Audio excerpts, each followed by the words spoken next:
বাক্স, এই বাক্স দিয়ে মিজান ভাই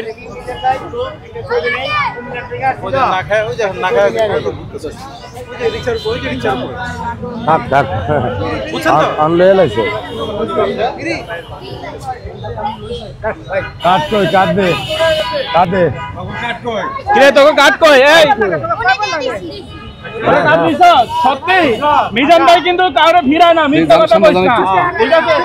মিথ্যা কথা কইস না, মিজান ভাইয়ের মন কিন্তু উদাস।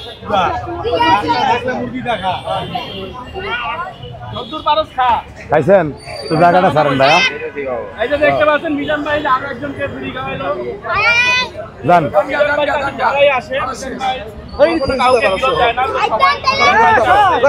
পেট ভরে খাবার খেয়ে যায়। আচ্ছা মিজান ভাই, একটা কিছু বলেন আপনি একটু দর্শকের উদ্দেশ্যে, একটা ডায়লগ দেন মিজান ভাই, একটা ডায়লগ দেন। লয়ে খান 14 বার করে লয়ে খান গরু এক পিস। ভাই ওই যে আলোচিত ডায়লগটা, লয়ে খান 14 বার খান গরু এক পিস। নাটক কম করো প্রিয়, নাটক কম করো, টাটকা কথা। নাটক কম করো, টাটকা কথা। হ্যাঁ মিজান ভাইয়ের এটা সিগনেচার ডায়লগ। ভাই তো সিনেমায় নামছে নাকি ভাই? হ্যাঁ এটাই তো সিনেমা করতেছি। সিনেমা হবে এবার। এতদিন অনেক নাটক হয়েছে, এখন সিনেমা হবে। আমরা কি একটা ছবি তুলবার পারুম না কি বলছে? হ্যাঁ তোলেন, সবাইকে তুলতে হবে। হ্যাঁ তোলেন, এইভাবেই চলতে হবে, ভিড়ের মাঝেই চলতে হবে, একবারে তোলার মতো। ভাই আমার একটা ছবি তুলবেন না, কেউ খাবার নষ্ট করবে না। ভাই আমি তো হরি।